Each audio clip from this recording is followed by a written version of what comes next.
Jangan pula nanti kajian seperti ini dijadikan pemahaman yang disimpulkan tanpa mengkaitkan pelajaran yang dari awal. Salah lagi pahamannya nanti. Nanti diserahkan pula kepada dirinya. Sementara dia sendiri dipenuhi dengan hawa nafsu. Salah. Ini nafsunya harus sudah dilatih untuk tidak diikut. Jadi kata Imam Ghazali, ya, yang paling bagus itu adalah orang yang sudah mampu memuraqabah secara jujur, menilai hatinya dengan jujur. Sehingga kalau orang yang model seperti itu tuh tidak perlu lagi dia mustamiran tartib, harus setiap Senin puasa, harus setiap Kamis puasa. Enggak lagi dia. Harus setiap apa di bulan ujung segala, enggak. Yang tertib tadi itu dia udah nggak perhatikan, karena yang dia perhatikan adalah kemaslahatan hatinya. Paham nih? Dan orang nggak bakal bisa paham tentang kemaslahatan hati kalau dia belum punya istiqomah ibadah yang tadi disebutkan di awal. Jangan tiba-tiba langsung pengen lompat di kelas ini, sementara dia nggak ngelakuin, nggak pernah puasa Daud, nggak pernah puasa Senin Kamis Jumat, nggak pernah ngerasain puasa yang dahar atau yang sulus atau nisib, ya. Dia udah berkecimpung lama tentang puasa, baru dia mengerti kemaslahatan hatinya. Yang dituju dari puasa tadi adalah tasfiyatul qalbi wa tafrighul hammi lillah. Jadi setelah dia mencoba semuanya puasa, oh ternyata saya modelannya orang yang bagusnya berpuasa sepanjang tahun. Karena di situ ada tasfiyatul qalbi wa tafrighul ham. Oh, saya rasa-rasa ternyata saya bagusnya itu dikumpulin puasa dengan tidak puasa. Puasa sehari enggak puasa sehari. Itu tasfiyatul qalbi saya lebih mantap. Nah, berarti cocoknya di situ keadaan dirinya. Oh, saya malah yang harusnya sehari puasa 2 hari nggak puasa, itu lebih pas bagi saya ukurannya. Nah, masing-masing punya tuh. Jadi nggak bisa lagi disamakan, disamaratakan, nggak bisa ditertibkan mustamir lagi. Walizalika ruya, maka dengan alasan seperti inilah ada riwayat bahwasanya Nabi Shallallahu Alaihi Wasallam kana yasumu hatta yuqala la yuftir. Nabi itu berpuasa sampai dikatakan enggak pernah buka.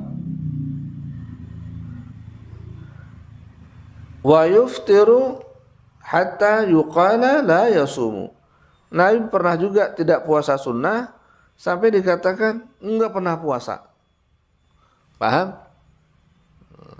Ini hadis ini didudukkan dalam kasus yang terakhir ini, yaitu untuk melihat tasfiyatul qalbi wa tafrighul ham. Paham ini ya? Paham enggak? Wa yanamu hatta yuqala la yaqumu. Nabi itu tidur sehingga dikatakan enggak pernah bangun tahajud. Dan dalam satu kondisi pula, wa yaqumu hatta yuqala la yanamu. Nabi itu pernah sepanjang malam itu bangun, enggak pernah tidur.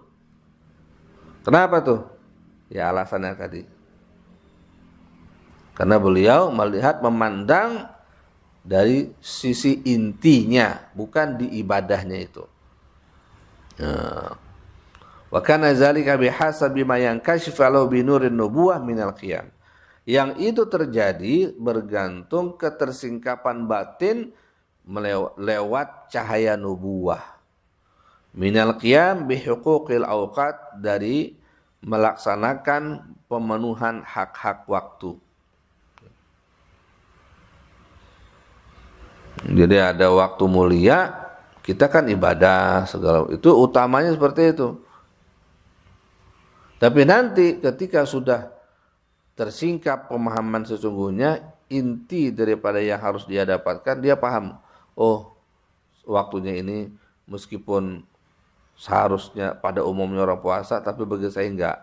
Ini waktunya saya harus lebih membersihkan hatinya. Kondisinya ini tasbihatul qalbinya ketika enggak tidur. Makanya tahajud. Oh, ini waktunya saat ini harusnya saya tidur. Jadi bukan bergantung kepada waktu, masa dan tempat lagi. Wajib. Ini tingkatan yang ujung ya. Waqad karihal ulama, maka di puncak seperti ini, di kelas tinggi seperti inilah ada sebahagian ulama ayyuwaliya bainal iftar aksar min arba'ati ayyamin takdiran biyaumil aid. Mereka memakruhkan, ulama ini memakruhkan menyambung berbuka lebih daripada 4 hari. Takdiran mengukur biyaumil aid dengan hari raya wa ayyamit tasyrik. Jadi ada kelompok ulama yang memakruhkan kalau enggak puasa melebihi 4 hari itu makruh. Kenapa? Dia memahami bahwa Allah itu membolehkan kita berturut-turut untuk menjadi ibadah, enggak puasanya itu 4 hari. Paham ini? Diperintahkan kita tidak puasa. Berapa hari? 4 hari. Nah, itu diambil tuh kesimpulan untuk diamalkan sama dia. Ada ulama yang versi itu.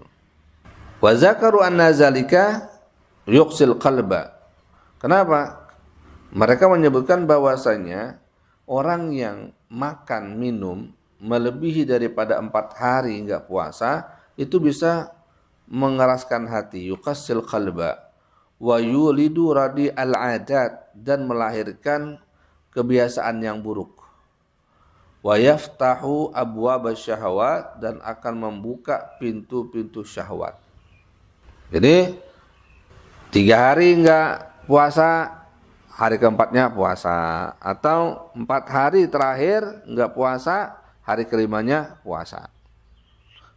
Karena kalau 4 hari enggak puasa, lebih 5 hari, apalagi 1 pekan enggak puasa, itu mengeraskan hati. Apalagi sebulan enggak puasa sunnah, itu mengeraskan hati. Itu bagi mereka. Ingat, bagi yang sudah memahami jiwanya. Ini kesimpulan-kesimpulan yang harus dewasa kita memahaminya, digabungkan dengan keterangan-keterangan sebelumnya. Wal amri huwa kazalik, demi umurku, ya, sumpah dari Al-Imam Ghazali. Beliau ini kan penjelajah amal, beliau ngalamin, ya. Kata beliau, demi Allah, demi kehidupanku, huwa kazalik, emang begitu. Luar biasa testimoninya ya. Jadi beliau sudah merasakan, saya kalau 4 hari enggak puasa, bawaannya tuh rada-rada nih. Ibadahnya tensinya kurang, semangatnya kurang. Rada keras hati. Imam Ghazali yang bilang, fi haqqi aksaril khalqi, pada tiap-tiap kebanyakan orang. La siyama ya'kulu fil yaumi wal lailati marratain. Terutama apalagi nih, orang itu makan di sehari itu dengan malam 2 kali. Masya Allah. Siang makan, sore makan. Wah, itu bikin keras hatinya tuh. Apalagi gak puasa. Wah, tambah lagi. Orang yang 5 hari gak puasa nih, ya, lebih dari 4 hari, itu aja mengeraskan hati, kata beliau. Apalagi yang seharinya tuh makannya 2 kali, lebih keras lagi. Untuk dapatin khusyuk, ya tuh berat dah urusannya. Cuman ngomong doang. Fahaza ma aradna zikra, inilah yang kami inginkan untuk saya sebut. Jadi dari awal beliau dengan sabar menuntun kita dari bab Asrarus Shaum yang pertama, kedua sampai ketiga. Ujungnya adalah agar beliau menyampaikan ilmu puncaknya di ujung ini. Nah, ini yang ingin beliau sampaikan. Jadi ujungnya orang itu ibadah tertib, ukurannya mana utama dan sebagainya sebenarnya tidak berpatokan lagi kepada hari dan waktunya. tetapi melihat kepada inti tujuan daripada puasa tersebut. Fahaza ma aradna dzikra min tartibi shaum al-mutatawwi'. Wallahu a'lamu bishawab. Inilah yang aku sebutkan tujuan daripada mentertibkan puasa itu.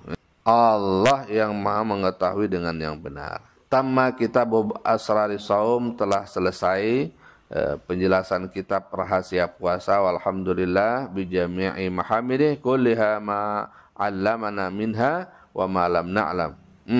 Ma 'alimna minha wa ma lam na'lam. Kita puji bagi Allah atas semua yang kita ketahui dan apa yang belum kita ketahui. Ala jami'i ni'amih kulliha ma 'alimna minha wa ma lam na'lam. Wa sallallahu alaihi wasallam Muhammadin wa alihi wa sahbihi wasallam wa karram. Wa ala kulli 'abdin mustafa min ahli al-ardi was sama' yatluhu insyaallah. Akan dilanjutkan insyaallah Kitab Asraril Hajj, penjelasan rahasia haji.